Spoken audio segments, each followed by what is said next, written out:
All right. Well, my name is Aaron, My name is Chris. and welcome back to the County Gamers. We've been out of session for a bit, and we are back. And I don't know how this is actually going to sound on the recording, but right now in our ears, this sounds magical. Sounds magic. And we're using the Vocaster 2. About a month and a half ago, I went down to Micro Center. Shout out to Micro Center, who doesn't sponsor us. Ooh, has go. nothing to do with, would never probably have the money for us, but that is my dream. That is heaven on earth. That's heaven. And so I've been looking to kind of, so Chris knows this, but I have a lot of mic soundboards because I do podcast class and podcast production as a part of my school. Yep. And so I've acquired a good number of soundboards. Those soundboards, unfortunately, run the gamut from like 4 channels to like 27. Yeah. And to do a recording here in this house, in our home studio, with that massive soundboard, It's a big sucker. it's big, and it's got its own case. I packed it away earlier today, and so sitting here and having just a little amount of space. The Vocaster 2 literally is the size of, like, I don't know, a sandwich, if that's what you're looking for comparison wise. I don't even think it's a foot wide, to be honest. It's like the women's little wallets. You know those little wallet Okay, thing? yeah. One of those. And so what's cool about the Vocaster 2, we'll talk about this for a second, then we'll launch you into our intro. But what we discovered today, because I had not unpacked this thing, and literally until this afternoon when Chris was coming over, is that we can record, and you're going to hear me in one ear, and you're going to hear Chris And the other. in the other because of how it's built. We're recording it, and it's splitting it into 2 channels naturally That's crazy. because cool. of how it's built programming. Like it's so it's and you can manually you just touch the interface, and I can change Chris's input volume. So if I need to up his volume, we can do that. We can mute each other. We've hit the buttons for the little magic little bing that makes it sound really good. So hopefully this is an interesting change for you, and hopefully you're enjoying it. If you're not enjoying it, write me an email and tell me. Yeah, we're probably not going to do anything about it, but Well, yeah, we should probably not. maybe we will, though. But anyway, the Vocaster 2, it's made by, what is that company called? Focusrite. Yep. Focusrite. And I, fair cop, I have the Focusrite 1, which is just the 1 channel, and you have the 2 channel in your studio at the house. I have the Scarlet Solo and the 2 and 2, the 2i2. So I've got 2 of them. Yep. So we've got them, and they're legit. They're beautiful machines. They work. They function. They're clean. Like they sound. This one sounds incredible. They're flawless, man. Yeah, I love them. I get a kick out of it. So there we go. That's what we're operating on here in the studio today. With the new. Thing sounds good, man. It does. It even makes my cough sound terrible. Like great. Yeah, it does. All right. So now that we've talked about all the cool tech that we have, so the studio literally is less crowded. So I can sit here, and the table we have a lot more space. We have space for snacks. Yeah, we do. We could probably bring in a laptop or 2 and do some work with just it's the amount of space that now is being consumed by our podcast studio is. It's beautiful. Yeah. It's a wonderful thing. So the conversation we were having was new Batman or old Batman. Yeah. And that's a complicated question. That is a very complicated, yeah. Because I mean, so you can't see it on the podcast, obviously, because we're not a video podcast yet. But I have the Batmobile from the Batman animated series on my shelf. I have the Batmobile from Batman and Batman Returns on my shelf. I have Batman the animated series figure on my shelf. Yep. There is representation of my fandom on my shelves in the studio here, and there's this thing about Batman that so Batman and Batman Returns. I love Batman Returns. When we on the Nerds from Screenlight podcast, which we haven't really done a lot with lately, but when we talked about Batman, the Batman Returns and Batman stuff, Batman the original is. It's a struggle of a movie because it's halfway through it finally figures itself out, but up until that point it's just kind of this whole like I don't know what's going on, and that may have been intentional to kind of give you the sense that Batman's still trying to figure himself out. Whatever, we don't know. Yeah, we're not. That's not our goal here on this show. But Batman Returns is an exceptional film, and one of my favorite Batman movies of all time. Danny DeVito as the Penguin, and just everything in that movie is is Batman. So then when Michael Keaton took off the cowl and it transferred to everybody else, that's when things started to get messy. Yeah. And the the following Batman movies and sequels, they have their own qualities, but it became almost like the James Bond movies. It became too campy. Yeah. Like Mr. Freeze, Arnold Schwarzenegger. Come on, y'all. What were you thinking? It was fun, but it wasn't like this is the thing I think when we talk about the late 90s movies and even late 90s Bond is it was all about like, ooh, it's fun. And it's like, okay, cool, yeah, but what happens in 20 years when we look back on this and we go, this was junk. This wasn't actually a good Batman movie. Junk. It was not. I mean, it had its moments. It did. But it's like there's this we went for a flash in the pan. We poured some oil versus actually doing some marinating and kind of cooking something good. We just kind of threw some stuff in there, mixed it up real fast. You know, the timer in the kitchen was running out. We gotta get out. And then you were like, hey, it's really great, right? It's funny, yeah, woo. It's like, nah, not really. You fell short. And so we ended up with like Val Kilmer was okay, but again, there's a lot of like hits and misses in those movies. And so then that was the end of the Batman movies for a while. Batman the Animated Series was an incredible. I loved it. That was a great series. It was, I come back to it and I watch it, and it's just like and they have like their TV movies like Mask of the Phantasm. Oh yeah. The Killing Joke. Like there's a bunch of good, like really good movies and extra additions that they did with the series, and it's brilliant. So now we come to, and I guess I'm curious to hear your perspective on this because the DC Comics launch or the new universe that they built with Ben Affleck and whoever else, like,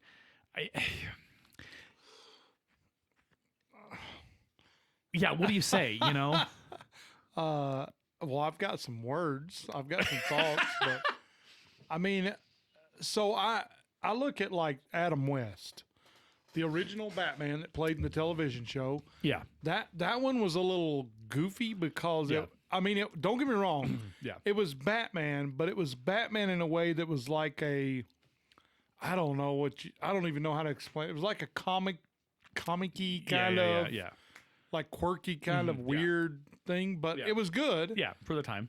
Yeah, for the time it was good. Yeah. But then I've seen that Batman was dark. Yeah. He had a dark past. He lost both of his parents right in front of him. He saw them get shot. And so when you think about that adds a bit of edginess and grittiness to Batman. That's what I love about Batman is he's a guy that's taking the bad and turning it into something good. Yeah. Kind of. Right. He's a vigilante too. Well, and I just am remembering, we skipped over the whole Christopher Nolan Batman movies. We just jumped over those. Yeah. We can come back to those. I think that those are an outlier when we talk about where we are now. I think here's the thing about the DC situation. There was a lot of, I don't want to say unanimous praise about Ben Affleck's Batman, but there was a lot of people who were like, okay, if we took Superman and the rest of it out of there, and all we had was a Ben Affleck Batman with the scenes that we got to see him in, well, he was Batman. We saw Ben Affleck as a Batman. I can see that. And it was like the fights that he had was Batman. That was I think it was Batman versus Superman. People were like, yeah, it's a great Batman movie. And it was like, oh, that's really unfortunate. Yeah, it is. But I think when you think about who the Batman character is and who Bruce Wayne is, there's layers to it. There's elements to it you have to hit. You can't ignore. Yeah. And it feels like with a lot of the recent attempts, it just. But here's the thing, did you see Robert Pattinson's The Batman? I have not seen that one. You need to actually see that one. Okay. So this is kind of, I know we were kind of saying like, oh my gosh, whatever, but the Batman Renaissance, I think, has been a very interesting thing because the Christian Bale series was pretty good. It was pretty good. Heath Ledger as the Joker is just, terrifying. Oh, it was incredible. And unsettling and everything.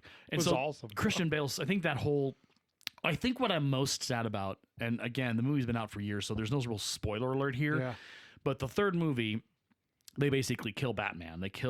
He dies, quote unquote. He doesn't. But there's an end credit scene where Alfred sees him out and about somewhere. True. Out far away from Gotham or whatever. Yeah. and then Joseph, the police officer, gets a note and shows up at the Batcave, and where it's revealed that his middle name is Robin or something, or his real name is Robin, and he's going to be the next Robin. And Joseph Levitt something or another. Anyway, that guy. I know the guy you're talking about. So what disappointed me is we didn't get a continuation of that franchise, because I think with the world and how the aesthetic of the Nolan Batman was set up and run, we could have gotten a really cool expanded universe, because within the Batman universe you have Robin, you have the Oracle, you have Batgirl, you have all of these players. There's a lot of them. There's a lot, and the comics have done a really great job over the years of telling those stories and creating their own personas. And so it was kind of one of those moments of just like, okay, well, you could have gone with it, you could have had it, and you didn't. It's like they just stopped. Well, I think probably in Christopher Nolan's mind, and to give credit, he probably was done. Like, it was okay. I've told my story. I've done my trilogy. Whoever gets to handle it now, we move on. Yeah. But nobody really picked it up. No. Because then you had everything else, and you had every other. You had the Batman and all the other stuff that like. Anyway. So Ben Affleck as Batman was legit, and I enjoyed those scenes, but the rest of the movies were just whatever. But yeah, Robert Pattinson's The Batman me and my wife watched it, and it was really good. It's different, but it's different enough that it's solid. Like, you're just like, okay, this isn't a betrayal of the character or the persona or that's what I was afraid of. Yeah, and I think it's legit to be worried about that. Yeah, especially these days, because we've been done dirty by Hollywood with our fandoms, with our characters and stuff like that. Yeah, they hate them. They hate us. So I think if you ask me the question, old Batman versus new Batman, I'd say, okay, on old Batman, I'd say Batman 89, Batman Returns, and then we talk about the Nolan series, and then I'd be like, okay, cool, they're in there, and then we would talk about Robert Pattinson's The Batman. Yeah. But because Ben Affleck didn't get his own Batman movie, I can't really be like, yeah, Ben Affleck, he's the Batman, he's the guy. Like, there's not a movie that I can say this is his film. It's not a standard. He didn't get a chance to do that. And now you've got them completely taking the DC universe and just resetting it, rebooting it, sending Henry Cavill packing as Superman now, because why would you do that? Well, they did between that and they booted him off of Witcher. It's just there's something there. We won't go into it, but it's just we had it, like, people loved Cavill as Superman. They really thought he had an idea of the character. He was incredible. Yeah, he was solid. So what are your? I've kind of talked. I've mostly answered this question from my perspective. Yeah. Do you have any thoughts about Batman? So I don't know. Like, I like the Nolan series because it was kind of a darker, grittier Batman. I kind of like that part. Yeah. Where he turned into a ninja, trying to be a ninja dude, and I mean, it was kind of cool. But at the same time, I think that they need to get back to going with the comics. Yeah. They need to stop straying from the story, because when they do that, they jack it all up. Yeah. Can't none of them do it right. They never can. Yeah. You get us fans, though. We could do it the right way. Right. It's interesting. I was having a conversation with somebody yesterday, a friend on Discord, and we were talking about how Star Wars, how certain movies, certain series, certain episodes or certain movies or whatever, they had really gone. They'd gone rogue. They go rogue, yeah. And he was pointing out some YouTube videos where people have gone through and said, okay, well, here's how you fix it. And what's interesting is that some people be like, oh, whatever, like that's just a fanboy. But if you spend time and you watch those videos, these people actually have really good ideas about how to tell that story. They do, yeah. And it's better than what Hollywood writers who are paid good money to do. Yeah. And so it's very interesting to kind of step back and watch that and see people who do have some buy-in to the shows and knew the movies and the characters, and they're able to tell a better story. They can write a better part of that story. Yeah.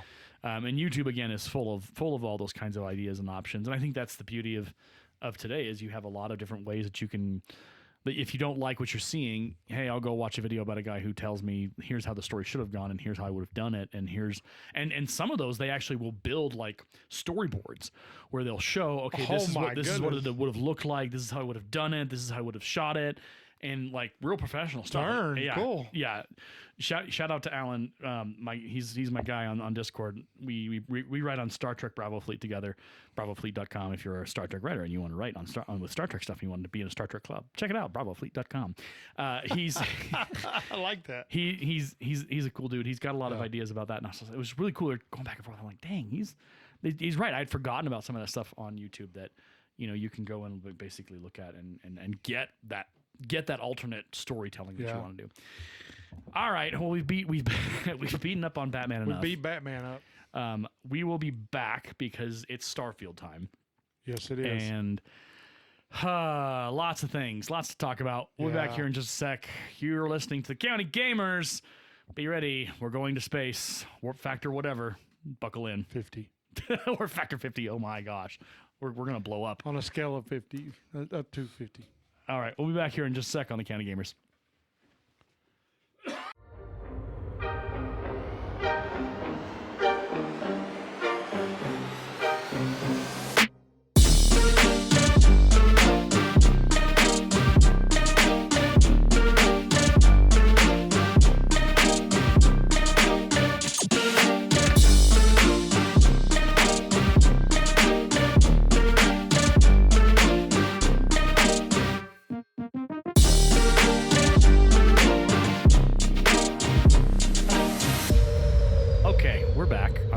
My name's Aaron. My name is Chris. And Starfield released this week.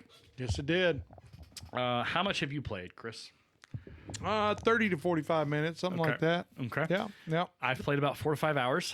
It's a lot longer. It is a bit. So I'm going to start with you. I'm going to go with your impressions because I don't want to bias you with what you've experienced. And so your 40 to 45 minutes of being in Starfield. What are your initial reactions, feelings, thoughts, processes? So when I first started the game, I had these expectations. I'm expecting something like brutally good. Yeah. Like extraordinarily good. Right.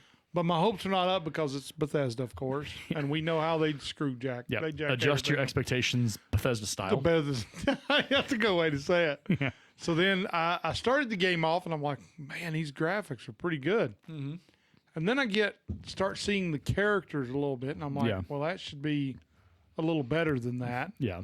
The models didn't look quite as good as what I thought they were going to look. Yeah. The dialogue, I hated it. I thought it sucked. Okay. At first. Okay. Now, it may get better as the game progresses. I don't know. Yeah. I really don't know. I got to the place where you're out on the planet and you're shooting at, spoiler alert, shooting at the little dudes that come in the ship. The spacers, I think. Yeah, the spacers, yeah. And I think I took off in the ship, I believe, and took off out of the atmosphere. But, yeah, I don't think it's going to be that as good as No Man's Sky. Yeah. Now, when I got into space, that's exactly what it reminded me of. Yeah. The way that it looked, it just looked exactly. It's like they ripped it off. To me, it looked like they probably adapted. They did. Yeah, whatever. I mean, you can only do so much, Right. Because It's not any different because space is space. Space is dark and black. That's what it is. Yeah. But I think, I'll play it a little more this week, and we'll see how it goes. But yeah, for my time, it's all right. Okay.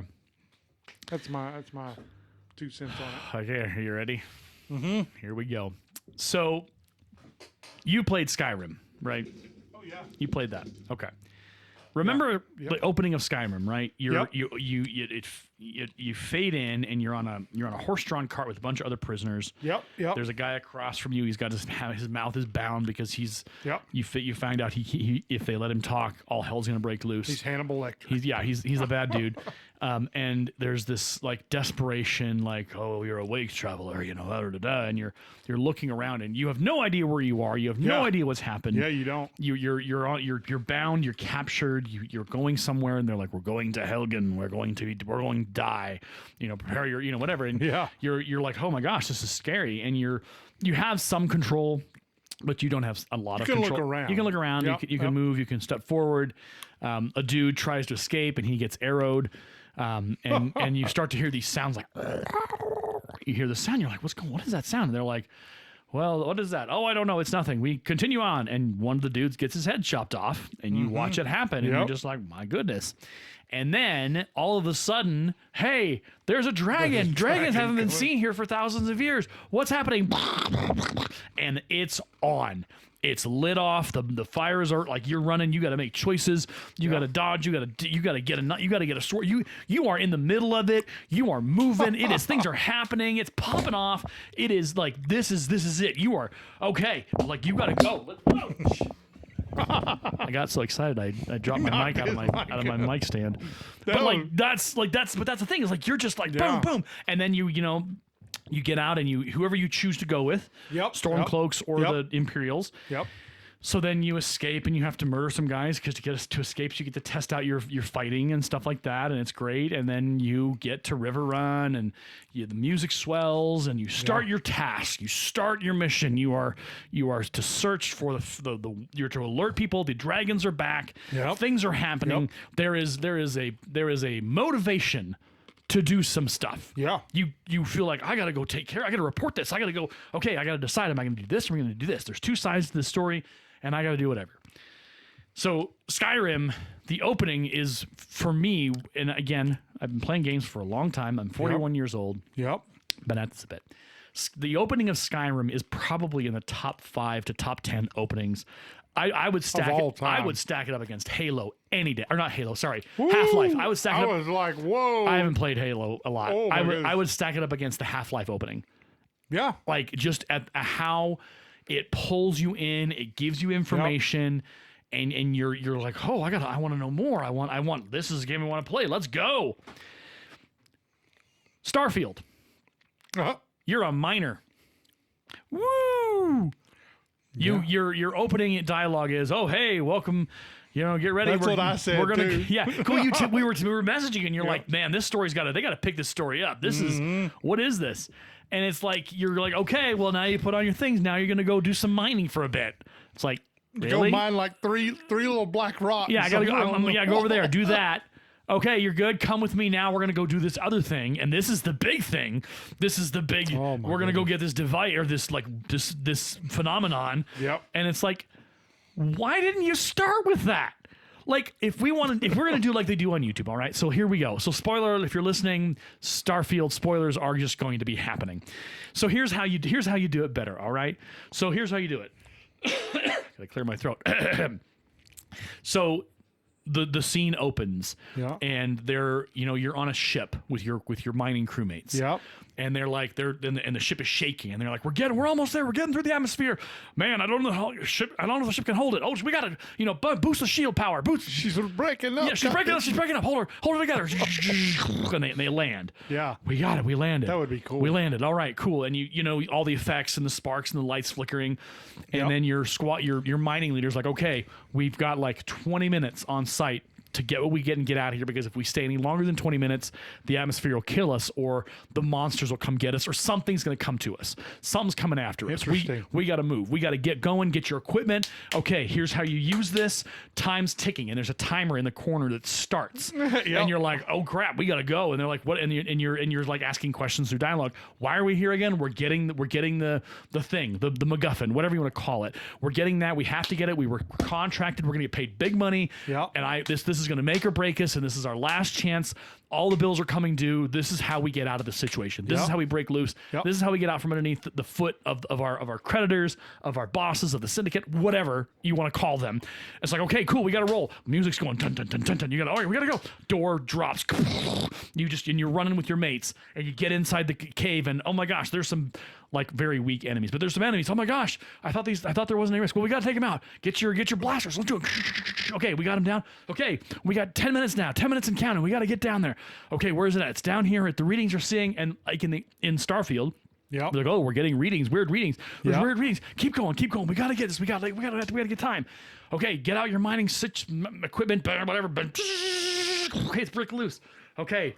You're the one's got to get it. Like, why me? Because you're the engineer. You're the engineer, or you're the person. You've got the equipment. Yep. You got to do it. And then you reach out and you grab the rock or whatever, and then you have the flash of flashback that you have in the actual game. Yep.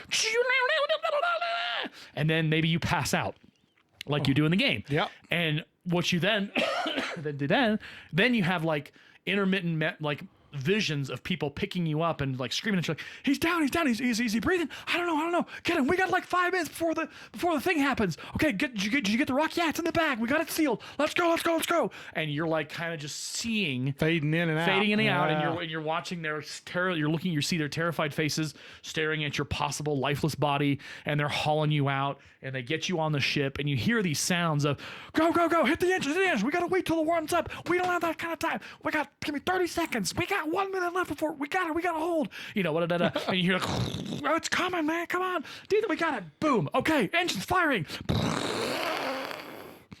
and then fade, and Bethesda presents Starfield. That would have been way better. Boom! That would have been way better. You're just like, what the heck just happened? And then obviously they get into space. You're in a bio bed in the ship's sick bay. Your vision clears, and they're like, "Are you okay? What did you see? Man, we're so lucky. I'm glad we got to save you. Thanks. Sorry that happened. Hey, we're gonna go drop this off now. We're gonna go drop off the mineral." And then you have the rest of the game. You have the game where they show up and they maybe they go to a planet for a rendezvous, and they get ambushed. Again, more action that adds on to that, and they're like, well, what do these guys do? And then the rest of the game continues, but it starts off so lackadaisically, like it was bad. I'm just like, what is this? This is not how you open up the. That's why I didn't buy it. I regret purchasing it. It's just like, I'm sure it's been fun. Like there's been moments, 4 or 5 hours of gaming where it's just been like, all right, this has been really cool. Yeah. But it just, the opening was just so this is the best you got. It was a letdown. All of the years of development and all of the people that have created this is how you decide to open a game with just hit. Yeah, I was just kind of, the word is flabbergasted. I was like, This is Bethesda's opening scene to their game. Follows the rest of their stuff. You gotta be joking me. This is like the people who put together Fallout. These they know how to, and there's moments where like musical cues will happen where you do something or you discover a place and it's the same musical cue. Yeah. It's the dun dun dun dun, and it's the Starfield theme. It is. There's no variation to it. It's just like, okay, well, there it is again. Woo! We discovered the same thing. Yeah, again. or we discover the thing, and it's like, well, I was hoping for something maybe more like different sound to the to encourage you to keep going. Right. So, yeah, it just I was really, so this is a part of the story that also I struggled with. Is that in the original story that we didn't tear apart and remake, you experience this where you save them from the attack from the whatever spacers, and then this guy shows up, Barrett, and he's like, oh hey, I take this, and then things happen, and then he's like, well, you touched it, you experienced it, I'm just gonna let you borrow my ship and go back and do this. That's exactly what he said. And I was like, I'm sorry, what? You don't know me? Why would you do that? Why would you? Okay, well, and people would be like, well, they give you a robot who's going to hold you accountable and keep track of you. Yeah, but I've literally spent maybe a total in the 4 hours I've played, maybe 30 seconds talking to that robot. Yeah, I ain't even looked at the robot yet. Yeah, I know he's there. I know he's helped me a little bit. But there's no real reason. It's not like Codsworth in Fallout, where I wanted to talk to him. I wanted to find out there was a connection with Codsworth because we met him in the original game when we went and we did our thing, and then we come back and we find him, and there's like this emotional payoff of finding Codsworth, and it's just like, oh my gosh, yeah, there's a connection here. Yep. I didn't know this robot from Adam. I'm just like, okay, well, who the hell you are, but okay. He scared me a little bit. I'm like, this freaking robot's following me. Yeah, it's the idea behind it obviously is, well, if they give you the ship, the robot's going to make sure that you do what you're supposed to do, and you're not going to wander off. Yeah, and it just felt really kind of like, what we could have done is we could have skipped all this, and we could have just had me like show up on his ship and get taken to the lodge, to the people on that planet. And report in for something. That'd have been better. We don't need all of this front-loading junk. It's just filler. Could have done a lot better. And so bad filler too. Yeah. So the rest of the game is just, there's a lot of fetch quests. Oh yeah. There's a lot of, oh well, hey, like, it is hilarious. So when you go to New Atlantis or whatever that place where you're supposed to, you go to do whatever, You meet up with we ran into people and you talk to them. They're like, whatever. And they're like, oh, hey, I was supposed to get this thing from this guy or I lost this in a bet and I want it back, but I have this rare earth plate. Hey, could you go give him the rare plate and get my thing back? And I'm just sitting there going, and you can't do this because why?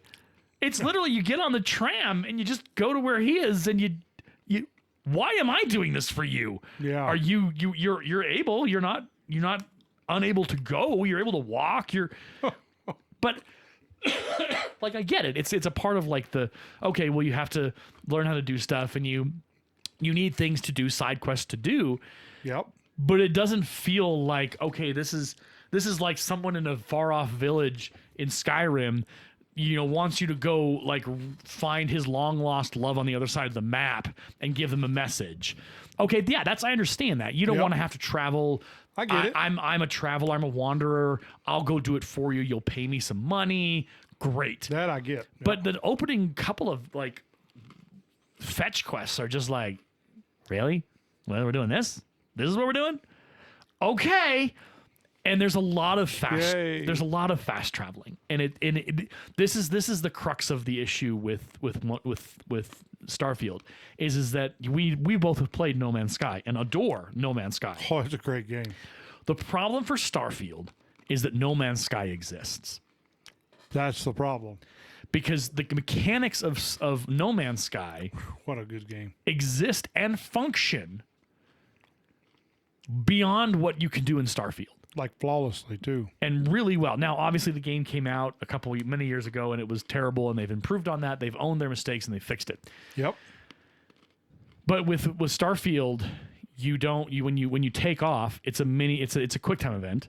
You don't actually take off yourself. You just push a button and then it goes through the atmosphere and then you're in space. Yep. And you can fly around.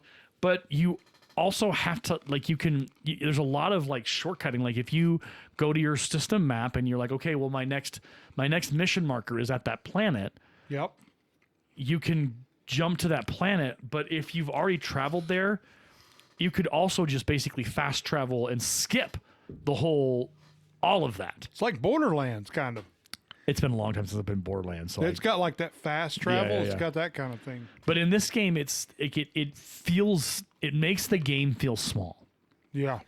With Skyrim, you traveled the roads. You traveled from one end to the other. Yeah. You walked. But eventually you discovered things and you could fast travel. But it was a mechanic that saved you. But sometimes you would just walk to find stuff. Like you'd run into random encounters and be like, oh, this is amazing. Within Starfield, because it's set in space and that's a whole nother thing, it just feels like I'm not traveling through space. I'm just jumping from point to point. Yeah. And just kind of fast traveling my way through the missions.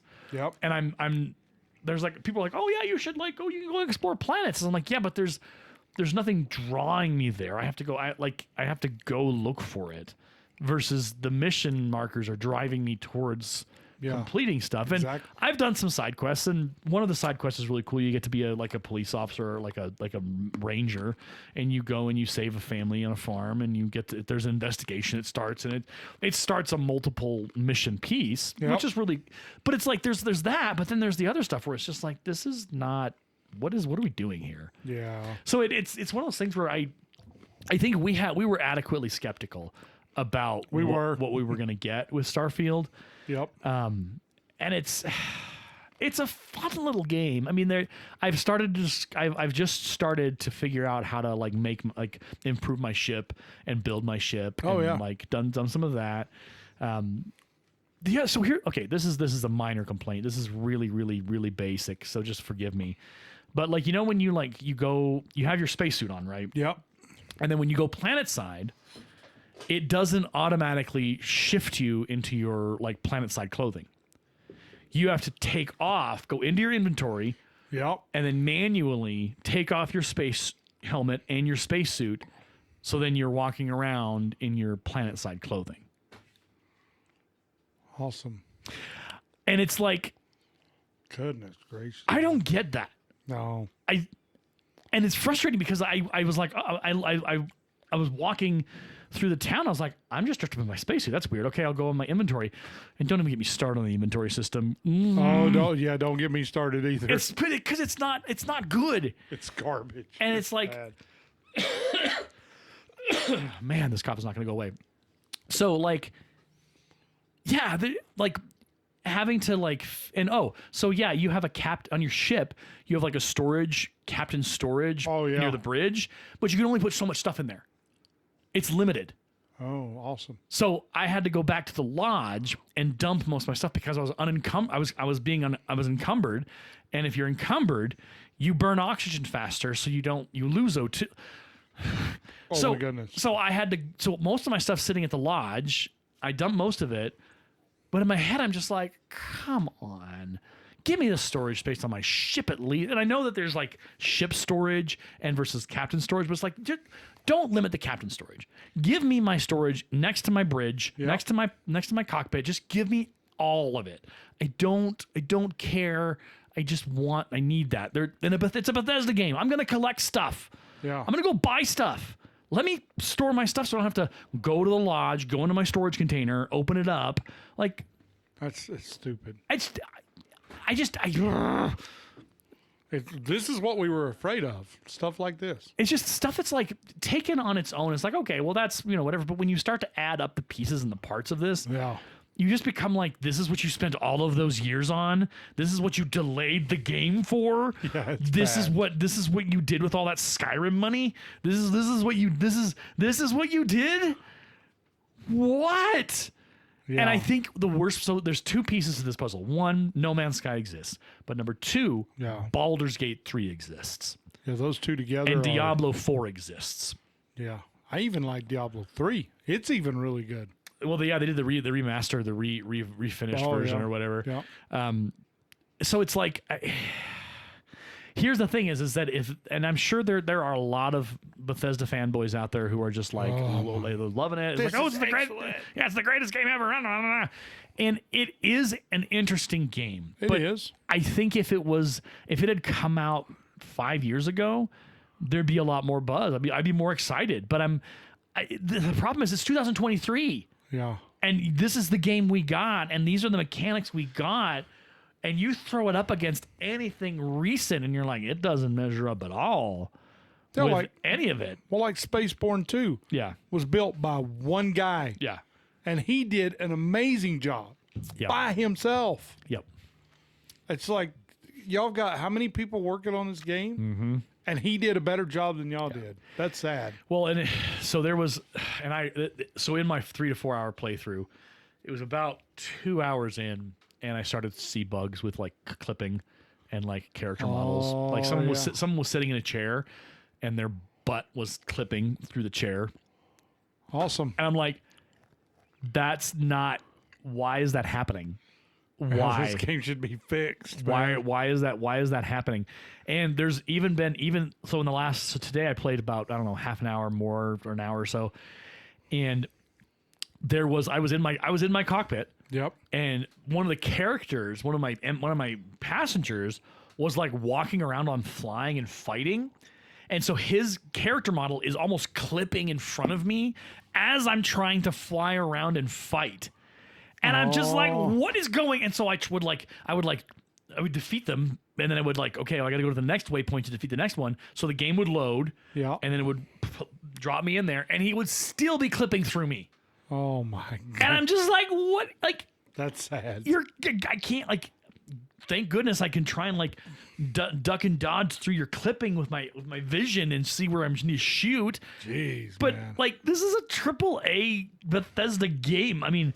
Yes, it's Bethesda, and we just have to accept. But we shouldn't be accepting this kind of stuff. Their stuff is more of a AA. Yeah, it's not. Well, and it's the same. It's bugs that shouldn't be there. Yeah, it's bugs that This is not. And I don't have a beefy machine by any stretch of the imagination, but I got a pretty good gaming rig. It's a couple of years old, but it still does the job. It does a good job. And you can't tell me that. It's my graphics card's fault that's happening. No, it's not. It's the game. Yeah. Well, I was warping. I was jumping through a sector, and all of a sudden, like trees and a planet, like showed up on my screen as I was going into that quick time event, And I was like, what is happening? Why are there trees in space right now? What is happening? Yeah. And so it's things like that where you're just the paint starts to peel off, and you start to see the lead beneath, the ugliness. You're just like, I don't want to eat this because I'm gonna get Bethesda poisoning. No, don't want this. That's sad, man. I'm sure I'm gonna keep playing it because obviously I bought it, so I'm gonna keep playing it. I'm gonna keep trying to, find some worthwhile stuff, but it's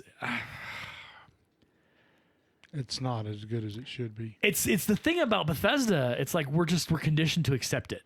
Yeah. And I'm not. Like, I don't accept it. I think the problem is because Baldur's Gate 3 is so good and was so amazing, it definitely made me biased. I have been playing an awesome, legit, legendarily top 5 game of all time for the past month. Holy crap. And then I've picked up Starfield.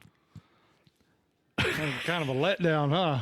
More than a letdown. It's like on those water rides where you're like at the top, you're like, whoa, and you're like, ah, and then you get like all splashed you're and wet soaked. down at the bottom. Yeah, I got soaked by Bethesda. Yeah, in more ways than one. But we knew it was going to happen. I think I was hopeful. I was like, maybe. And then I started watching videos, and I was just like, I was like, uh-oh. No. Luke Stevens, he did some good ones. Did they fix it yet? Yeah. Did they fix it yet? And I appreciate him because he's very good. I definitely know I knew what I was getting into mostly, but I also didn't. I thought maybe it'll be different. Maybe I'll find Maybe it'll be better. Maybe it'll be better. Maybe this time this game studio won't disappoint me. Well, the last game that I played that I loved from Bethesda was Skyrim. Yeah, Skyrim was amazing. Fallout, the last Fallout before 76, it was okay. But it was buggy and it had issues and like always. It's like, man, they need to fix this junk. I don't. Yeah. It's like if you're going to build a game and it is the only thing that you do, right? Be the very best at it that you can. It's like they don't even care. Yeah. They're like, here, let's just put out a game and everybody about it because it's from us. Right. Well, if you watch the video, if you've watched the videos from Bethesda on YouTube, they're really proud of what they do, and they are. I'm not mad about it that they're proud of what they do, but the question is that number one, it's the gaming engine, it's a creation 2, so it's the next layer, next level in their creation game engine. So it does look better than Skyrim, obviously, because it's been, 10 years, 11, 12 years since Skyrim came out? It should be a lot better. Should be a lot better, but it's like, you're right, the models are a little wonky. It's just, there's weird. There's bugs. Like, I was shooting a guy, and he spun around and flew out of the white. I was just like, what? Almost like Warzone. Yeah. It's buggy like that, too. I wish I had better things to say about it.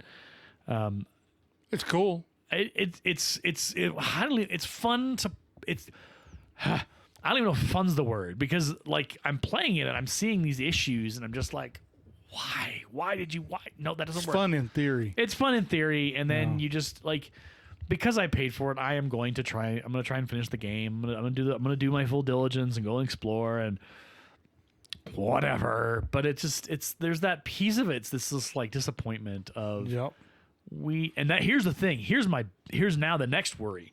Elder Scrolls is next on the list. Oh my goodness. And if they're gonna try and do Creation Engine 2 or whatever next level or whatever next iteration of the Creation Engine, this is not a good track record. This gaming engine has not consistently worked bug free on any, and because Skyrim still has bugs. Still, to this day, has bugs. That's Fallout sad. 76 still has bugs. The Fallout, none of those games are bug free, and it is glaring bugs. It is not like, no, there are things that are significantly broken in all of those games. But you get to a certain point and you just have to walk around it or figure out a way through it or use a mod that someone produced that would fix it, because Bethesda's too not motivated enough to try and get it right, because if they fix that, then they'll break 16 other things in the game.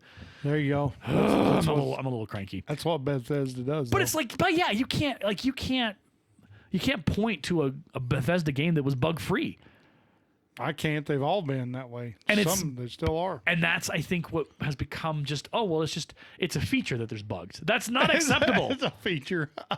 I can see people actually saying that. I'm sure they have. I'm sure people have probably tried to be like, oh, it's okay. It's Bethesda game. There's going to be bugs. There shouldn't be. Yeah, it shouldn't be a requirement that it has bugs. There's no systems requirement list on Steam that says it's going to have bugs. Like, that's not how it should work. You have to be able to put up with bugs. Yeah, it's pretty sad. I was telling somebody, I was like, I remember the Bethesda of old. Yeah. If you really want to go in a flashback, search YouTube for the game Sea Dogs. Oh, yeah. And Sea Dogs 2, which eventually became Pirates of the Caribbean. Yeah. And they were buggy, and people try to fix it, but it's just that's Bethesda's story. That's what they do. They're bugs. They're buggy. Anyway, I think we've beat up on Bethesda enough for today. It's frustrating because they were trading on our I don't know. They were trading on our love for Skyrim. Yeah. And that definitely affected my eventual, I'm just going to buy it. And it was just disappointing. It's not like a Baldur's Gate 3 where I'm like, I want to play that game again. I can't wait to get back in. I can't wait. I'm like, I'm excited. I haven't touched it in 4 days. If that tells you something. Because you use it through Game Pass. My suspicion is people have probably played it on Game Pass and then they've dropped it. Yep. Because I'm going to uninstall it because it's I don't like it. Yeah, it's just not that interesting. But like I said, if you just rewrote some parts and you kind of just and you trimmed the fat and you really focused in on the experience of the character story and the story that really the power of Skyrim is those quests are legit. I mean, there's some fetch quests, but they're fun because you got to go take care of the rebel leader and I'm gonna go smash him up and save the country, save the city, or save the village, and those are fun. I like Skyrim. It's a good game. It's a great game. I might actually install it and go back and play it a little bit. May have to after Starfield. I had a buddy of mine. He's the fiance of our counselor at our school. Oh yeah. And we were talking on Friday about it, and because he's playing it on Game Pass as well. Yeah. And she was like, yeah, he gets really upset about it when he plays it. And I'm just like, that's not good. No, that's not good. And I talked a little bit about what I had experienced. She's like, yeah, no, he's not really particularly thrilled with it. He's not really impressed by it at all. And I'm like, no, I'm not either. It's not good. Because a game, when you play it, yeah. I've played games where I can still remember to this day. Yeah. The moment that I knew I loved that game. Yeah. Starfield was not that way. Yeah. It's just not. It's not special. Yeah. I can remember playing Skyrim. So this is back in the day. Back in the day. Back in the day, I had a big box TV. Oh, CRT. Let's go. Oh my gosh. And I was playing Skyrim on that on a PlayStation 4, maybe a 3 at that time. I don't even remember what it was. And it was a lot of fun. It was fun. And I remember the day when I got it wasn't a flat screen, but it was a thinner screen, a thinner TV. Oh yeah. And my world got bigger. It changed. And my view of the Skyrim world was better than it. I was like, oh my gosh, this is it was fun before, but I can see everything now. I can see the detail. I can see clearly now. That was funny. But it's I remember falling in love with that game. It was a great game. And wanting to keep and buying the DLCs, buying because they were interesting.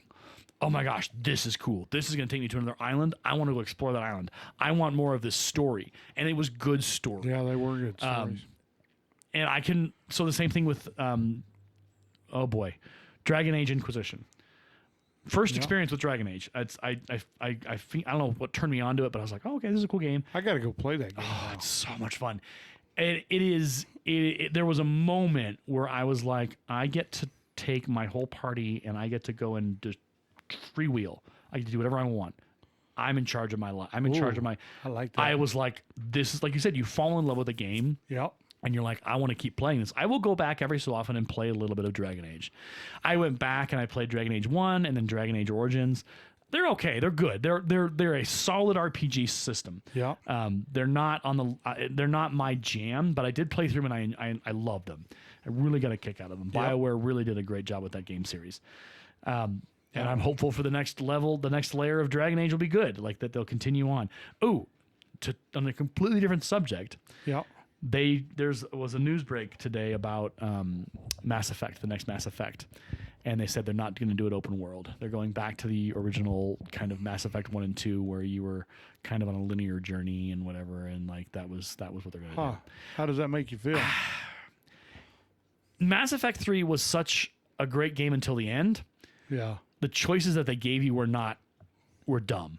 It was like you got high on your own supply. This is dumb. This is not how you end the game. And they tried to fix it later, but it didn't. That bad taste was in our mouths. And then Mass Effect Andromeda came out. Oh my God! Help us all. It was that game is it nearly killed Mass Effect. It nearly destroyed the series. That's that bad, huh? It was Andromeda, and it hasn't improved. They abandoned it basically. It was like, and we're done. So they're going back and looking at, and so that. For me, it's like I loved Mass Effect 3 because I could go wherever I wanted to. I could wander. I could do it in my choice. But I also understand why they're going back to the origins, because the Mass Effect 1 and 2 are some of the best games of all time. Like they're that good. I've never even played them. Matt, it's old school RPG, but it's also old school combat. So you have to really kind of adjust your expectations in 2023 because it's a design it's not that it's archaic, but it's just an older mechanic and an older way of playing a game. But the storyline and the voices and the way that that story is told is really good. Which is important. The choices you make matter in Mass Effect 1 and 2. Cool. And so it is definitely a lot of fun, and the voice acting's fun. It's what a space game feels like it should be. It feels like what Starfield should have been. Yeah. Like, and that's, I think the other problem is Mass Effect exists, and Mass Effect is older than Starfield. Yeah, that's the sad part. That's the part where it's like you have all these space-based games. Yep. And they exist in 2023 or even before that. And you try and stack them up against what Starfield's features are currently, and you're just like, maybe go back to the drawing board, or maybe go back and put this back in the oven, because apparently throw it away and start over. The extra time that you put in wasn't good enough for the ingredients to cook right. I don't know. It just I expected more. I expected it to be better, but I don't know. And there's a game I played called Risk for Rain 2. Yeah, you're gonna talk about that. Yeah, so that game is. So I thought. I'm like, this game is going to suck. I know it. It's going to suck. It's one of the newer games. Yeah. Actually, it didn't suck. Oh. It was actually incredible. Okay. So it's basically you're on a team. Okay. And you're basically, it's kind of hard to explain, but you're trying to travel to the next place. Okay. But there's things you have to do. You have to kill a bunch of monsters and stuff, and you get items that will level up your damage and all this kind of stuff. Yeah. That game is freaking amazing.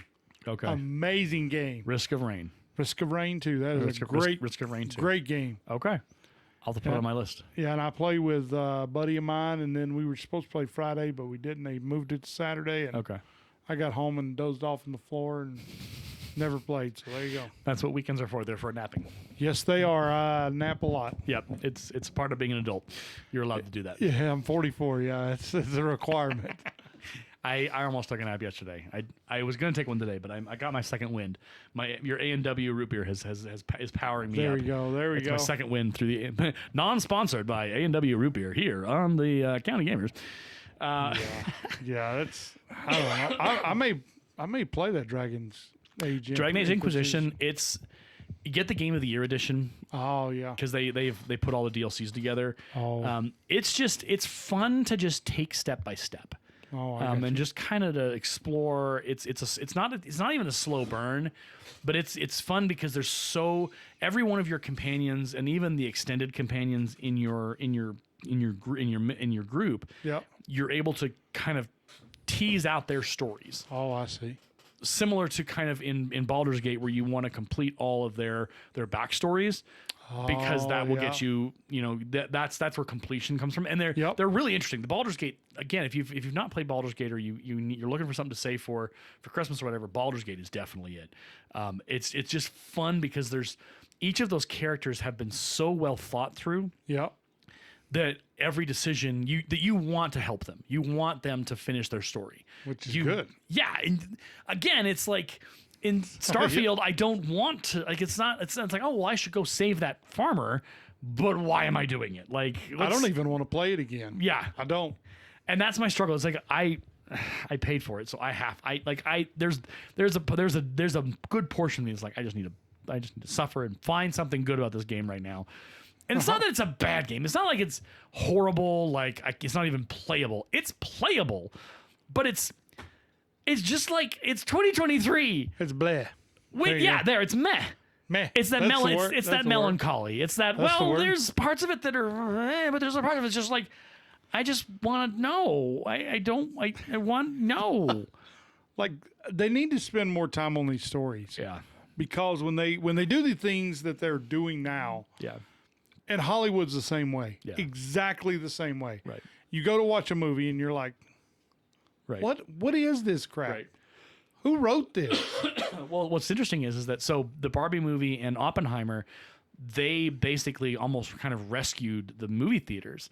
They did big money, money. Yeah. But I've not seen the Barbie movie. I'm not probably going to see it because I'm not the audience. I am not the target audience for that movie. That is not the audience for me. And I'm okay with that. I'm okay with not seeing that movie. I will probably see Oppenheimer. I will probably see that one too. What's interesting is that those two movies hit two very different demographics. They did. And they were well done. Yeah. And the audience was receptive and responded by going and seeing it and telling their friends to go see it and putting together viewing parties. And like, there you go. That was a major driving factor because they were good movies. They had an interesting story that people who were their audience enjoyed experiencing. That's right. Yeah. And that's what Hollywood, I think, to your point, has forgotten. Yeah. Is that it's about stories that are compelling, that I want to go watch, that I want to go distract myself from seeing the world around me that may not be the greatest at times. Sometimes I need escapism. I need to see Batman in his adventures. I need to see a competent, DC universe movie, like competent, y'all. Competent. Well, like that was my biggest complaint. We've talked about this, I think, before. My biggest complaint about the Guardians of the Galaxy Volume 3. Oh. It felt like it was just kind of, there wasn't that energy of the past two movies. It was just like, okay, we're ending it, here we go. And it was like, there was moments where it's like, this doesn't feel like it should. This feels like you were just kind of going through the motions. And that's the part, like, first one was amazing. Oh my gosh, first one was amazing. Second one was pretty good. I enjoyed it, but we watched it, me and my wife together, and we're just like, what is happening? And so I think it's that. It's like, and we've talked about this before. Currently, the screenwriters and the actors are on strike. They are on strike. And it might not be a bad thing. Part of me, I would never, I think I've said this before, I would never wish for someone to be out of work. Nope, I would never wish for someone not to be able to make a living, whatever. Yeah. But the Hollywood conundrum is far more complicated than it used to be. Yeah. Because of all the streaming services. So you have Netflix, you have Hulu, you have Paramount Plus, you have CBS Plus. I like Paramount Plus. Have all of this, right? Yep. Not just that, but you have so many streaming options. Discovery, Max, the whole, like, there is Showtime. There is so much. Amazon Prime. Yeah, there's a lot. There's a lot. And so the thing about it is the system of old was, you had your movies. Yep. They went out in theaters. There was no streaming. Netflix was a secondary disc service. Yeah, well, I remember ordering the DVDs. I remember myself. That. I remember Blockbuster. So that old model is what it's the system is based on. Is there's the big studios would then produce the movies, and then the money and so there was no dilution ratio of all of these streaming services and all of these all the money went to them. Right. Well, and all the money was in one place. It was. Yeah. Now you have all these streaming services that are producing TV shows and movies. Yep. And so the dilution ratio is insane because you've got so much product, so many movies, so many. Are we still good? Yeah, I think so. Just making sure. Stupid Windows.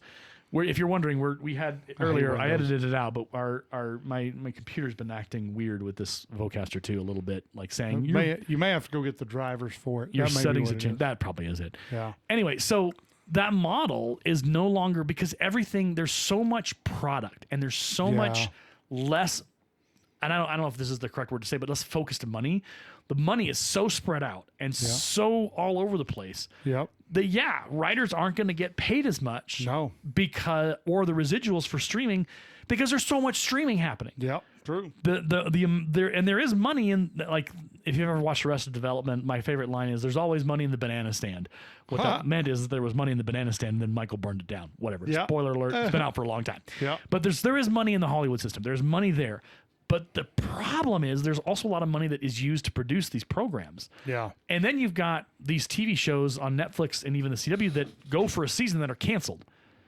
Oh, there's been some good ones too. And it's been so there's that. And so as viewers, our frustration is, it's like, well, great, but your shows keep getting canceled. And it's not the writers or the actors' fault, but something has to change. Yeah.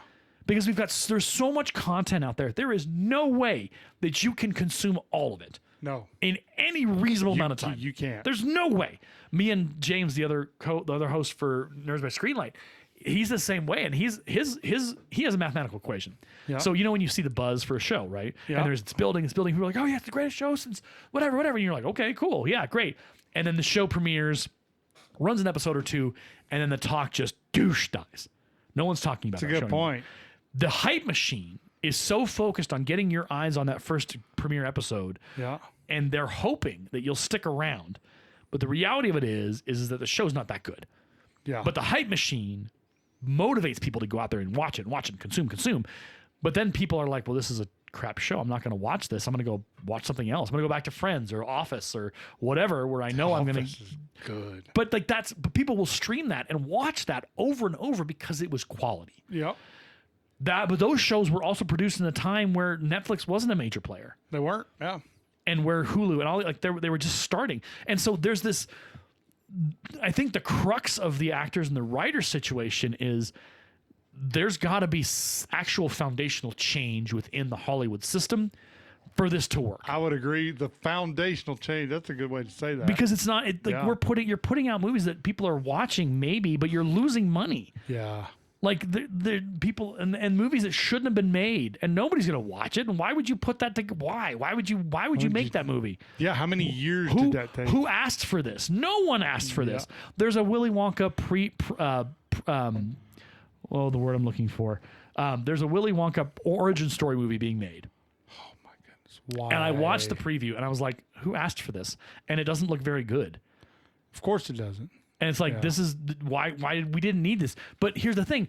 Then we talk about all the money that was required to greenlit, to screen, to write, to cast, then to shoot, then to produce, then to edit. Then somebody said yes. Somebody said yes. Multiple people said yes to this movie. They did. And then it's going to come to theaters, and it probably won't do well. And maybe if it does, great. Oh my then it's goodness. going to surprise me. But that's the story of a lot of movies, is it's like, we didn't want this. We didn't ask for this. And nobody really, why? Well, it's sad. Nobody asked why. They just said, okay, why not? And then you wonder why there's no money for residuals or money for writers and actors, because you're flooding the market across the movies, streaming, everything. Yeah, there's not going to be a lot of money to pay because ads aren't going to sell. They're not. They're not going to sell as much as they used to. People aren't going to pay for as much like merchant marketing as much as like. Yeah, it's sad. So Picard. Yeah, I watched. Did you watch season 3? Okay, so I started season 3. Okay. I got to talk about this. Okay. So I watched 10 minutes of the first episode Of season 3 or season 1. Yeah, season 1. Oh yeah. It was so bad I couldn't get through it. I'm like, this sucks. What are y'all doing? But then because I told you to go to season 3. You told me to go. I said, do not even try season 1. Yeah. You are going to cause yourself harm, Chris. Yeah, I did. Psychological trauma is going to occur if you continue to do this. I did. I became psychologically destroyed. Harmed. Oh yeah, disturbed. So then I went to season 3 and I started it, and the opening scene. Yep. You remember how they show? It's got you can tell that there's something different. Yes. It's got an old school. Yes. it goes back, harkens back to the original. Yep, back to the back to the Next Generation. I'm like, okay, now this is more like it. It is an absolute night and day show. It is one of those things where you watch season 1 and 2, and there's a lot of folks that I've talked to through Discord, through our Bravo fleet, who do they accept that season 1 and 2 were not the greatest effort, but what they do say, and I understand this. I wouldn't say that I would agree with this statement, but I would understand the perspective. I'm not gonna I'm gonna have to actually sit down and finally get through seasons 1 and 2. Besides, and yeah, I know I'm not doing it. I may just do it but it's like what they were trying to do is they were trying to shift Trek into a new kind of different world or a different time or whatever. Like they were they were trying to make Trek relevant, or they were trying to put Trek forward or pull it forward into this new age of television, or this new time in 2023, 2022. Oh yeah. Unfortunately, it didn't work very well. And not a lot of people liked it. Some people did, and there's no shade on those folks. No shame in your game. You do you. But you're right. Season 3, it is a fundamental change. Something has shifted in the direction Hugely. and everyone plays, and every like. I think I've talked about this. So there's a photo behind me where I'm standing with Jonathan Frakes at FanFest. Oh yes. And there's a signature on a piece of art where I have his signature. And I got to talk to the dude at FanFest this year for like what felt like 10 minutes. So lucky. But it was incredible. And we talked about Picard, and I said, I said Picard season 3 is some of the best Trek, or some of the best recent Trek that I've seen, and you guys, thank you. And he's like, yeah, we like, he talked about how important it was that all of the actors were able to talk about where their characters were. Yeah. And but all of those original TNG Next Generation actors that were in Picard, they own those characters. Jonathan Frakes is Riker, without question. He is Riker. But he knows that character inside out, and he knows the evolution of that character, not in a way that's going to betray the character, the origins of Riker and who Riker has been. And that's what he said. He said, yeah, Terry Matalas let us determine what our characters would be and where they would go. And that can be dangerous in certain situations with certain actors. It can. But when we talk about the Next Generation, these actors, like these guys have... It's not that it's true that they've done nothing. They've done some other things in the world. They have. But the Next Generation cast has played and lived and breathed those characters for 20 plus 30 years. 30 years now. They know their characters. It's the same thing with the original series crew.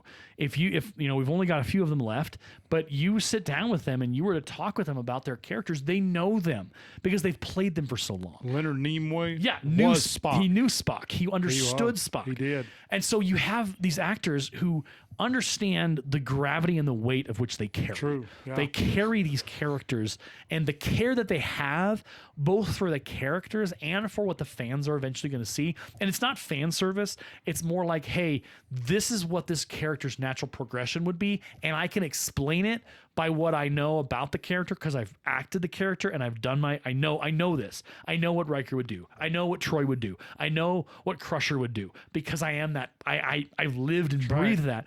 And we have the mythology of the Next Generation series and movies to pull from with those historical moments and to understand this is how they're going to act and this is how they're going to. So like listening him talk, it was just like, yes, you get it. Like this is what it means to continue a property, to continue a Star Trek show in the way that it should. And you're right. It feels like Next Generation.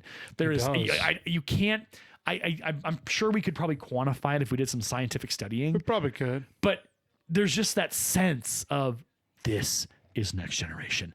This is what it is. This is it. And spoiler alert, they get the Enterprise back out of space dock. Let's go. And you when that moment comes later in the series, you're going to just lose your mind.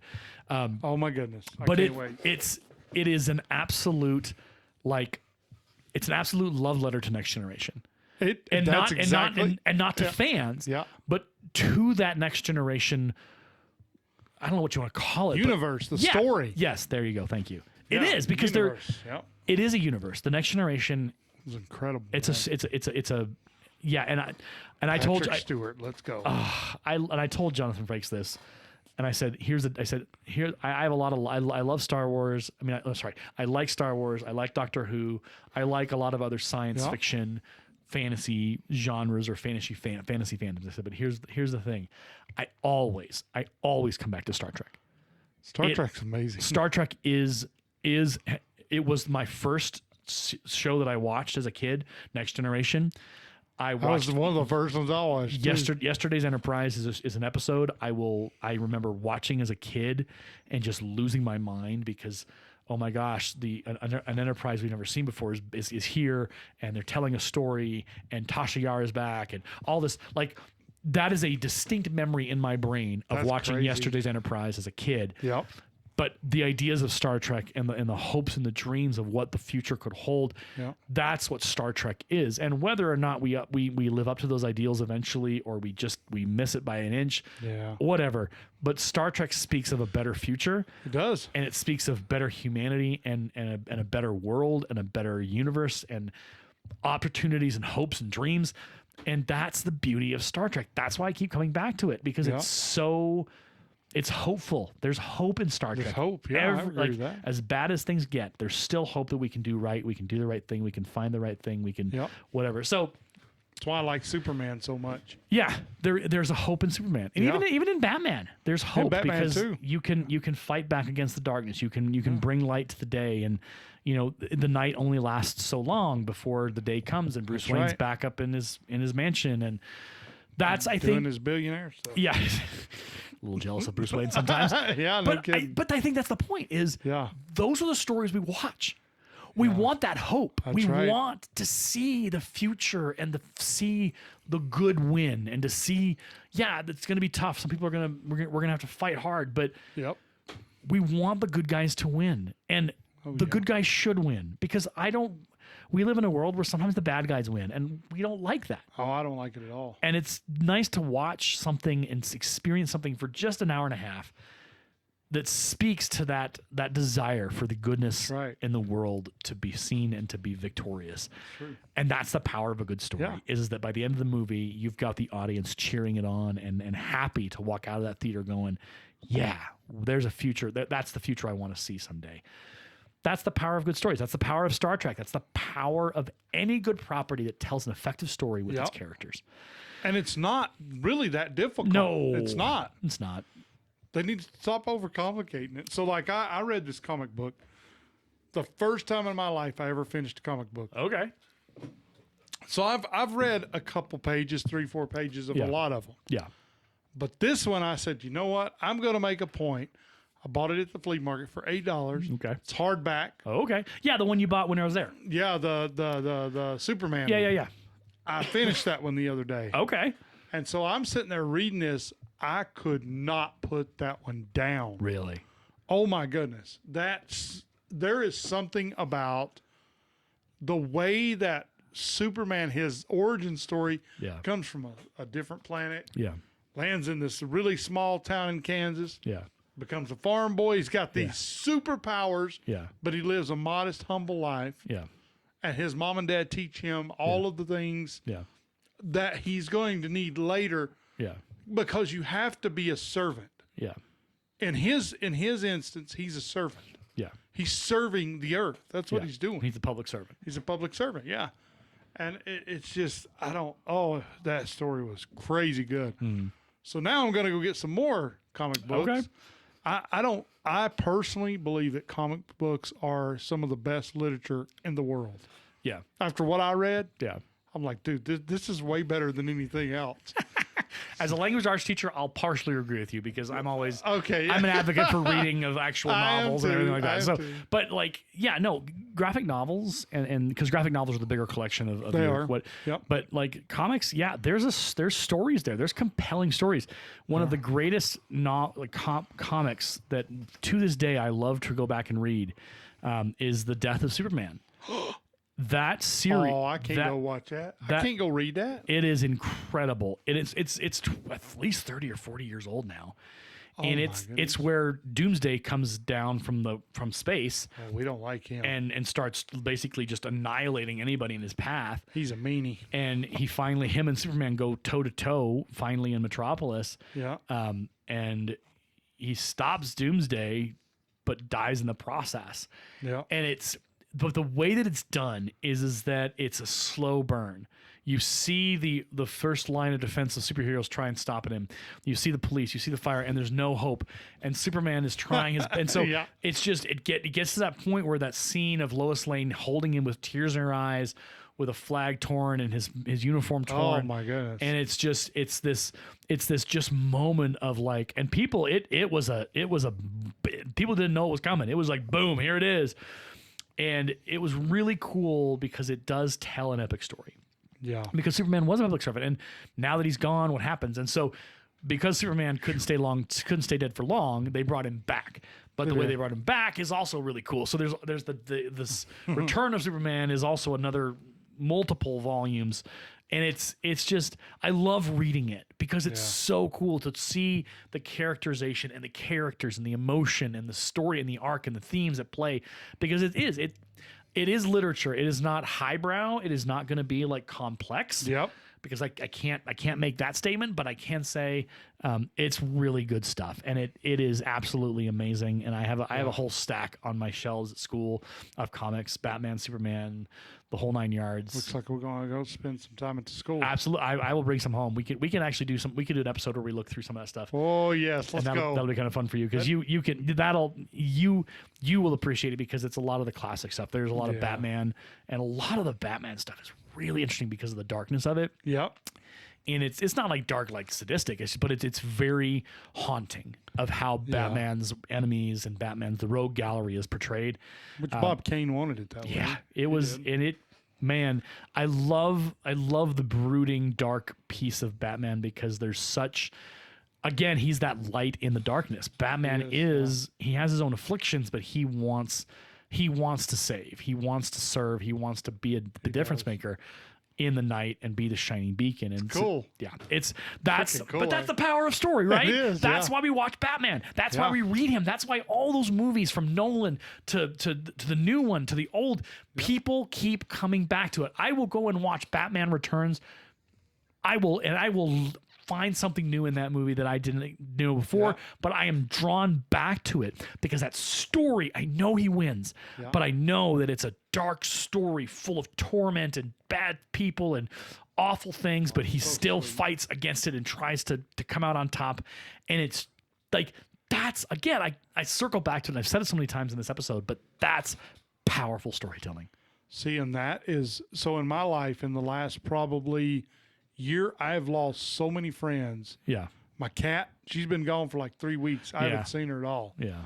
And so when you reach a point where your hope, you're trying in the back of your mind, you're thinking to yourself, I have to keep going because of my family. But in the back of your mind, you're thinking, I just need to give up. Yeah. Because I'm tired. I'm tired of losing friends. Right. I'm tired of this happening. But then I read the story of Superman. Yeah. And it changed my whole outlook. Yeah. I'm like, dude, if Superman is like, to me, is like a beacon of hope. He's a light in the darkness. And that's what I want to be. Yeah. That's the good part, is that you want to be like Superman. Yeah. And so I don't know, man. There's something about these stories that is just, it's incredible. Well, because it's incredible. There's the metaphorical aspect of like making you go, I want to be like that. Yeah. And again, it's the old, back when Michael Jordan was big with the Chicago Bulls, there was those advertisements, I want to be like Mike, like that kind of thing. And so there's a lot of that hero worship, but it's also like, we want to be better. We want to be like our heroes. It's more about being better for me. Yeah. And it's being the hero and being able to stand up for those who need it. Yep. And to be that, like you said, that beacon in the darkness, that oasis in the wasteland. Like there's just oasis in a wasteland. Yeah, there you go. That's good. That's the language arts for you. That's really good. But that's the thing is that we look to our movies and our heroes because we want to be like them. We want to be that example. We want to be that rest, that hope, that rest, whatever you want to call it. And when you don't have movies that promote that, when you don't have content in a culture that promotes being the better person, being the hero, stopping the darkness, that's incredible. You don't, where's the hope? Where's the future? Where's the I need to turn my life around. Hey, I need to hold on. I need to find a way to get through this, because if Superman can do it, I can do it. And yeah, Superman's a fictional character, but dang it, sometimes we have something to hold on to and we need that and we got to grab onto it. And if it means it's a Superman or a Batman or a Spider-Man or who the heck ever, let people hold on to that. Let people seize their fandom. There are middle school kids and high school kids in this world who are now adults who the only reason why they're alive today is because of that kind of stuff. Because they had a superhero to look up to. You are exactly right. I have heard stories about this. And we talk about like Star Trek, Scotty. There's a famous story. There's a video on YouTube. You can go look at it. Like James, can't remember Scotty's actual full name. Yeah, I don't remember his James. name. Oh, this is really bad. Anyway, so he talks about how he went to a convention and there was this lady there and she just was looking really depressed and terrible. Yeah. And he's talking to her and he's like, hey, I'm going to be at this convention in a month's time or whatever. I want to see you there. And she would show up. Darn. And he would say, hey, how are you? And he'd check in with her and they would be pen pals and stuff. And the story goes that she eventually met up with him at another convention years down the road or whatever and said, because of you, I saved myself and I'm now going to school. I'm now back on track. Come on. Because you cared enough to want me to be here. Yeah. I'm going to do this. I'm not stopping. I'm going to live. And there have been stories of people who have watched characters like Geordie LaForge and all these who have said that person, that character, their actions and their interactions, they saved me. They gave me purpose. They gave me hope. Huh. And so when we talk about why we need those inspiring characters who are victorious and who do the right thing and who stand up for the goodness and like there are so many people out there in the world who I was one of them in middle school. Like sometimes we don't see a point. We're like, I don't know why I'm done. I'm tired of this. I can't, why do I, but then we see, hey, there's inspiring characters, Batman, Superman, Spider-Man, whatever, Wolverine, Sabretooth, whatever. Whoever it is. You find hope in that character. Yeah. And back in the day, before comics were cool, before superheroes were cool, before we had, all of the DC Marvel universes, we looked to those characters for hope. We looked to those characters. And in a world where we were made fun of and we were picked on because we liked comics or we liked stuff like nerds, that, we were nerds and geeks. We held on to that. We held strong to those ideals and those characters that inspired us. And in this day and age, despite how popular nerd and geekdom is, we still struggle. People still struggle. And I get made fun of a lot because I'm 44 years old. Right. And I like comic books. Yeah. But I think that's the power of why these great and good stories with good and great characters and inspiring need to keep being told. Yeah. Because they help people keep going. They do. And it's so important that material and that content exists, because people need to know that they have the ability to keep going, that they can keep living, they can keep surviving, they can keep rolling, they can keep moving, they can make it, because it's possible. They are possible. Yeah. And that's the message I wish that we had a lot more in our culture. Oh, me too. We do have it, but I think it's getting drowned out by a lot of other stuff, and we could talk more about that, but we don't have a lot of time left because we have been talking for quite some time. Yeah, a long time now.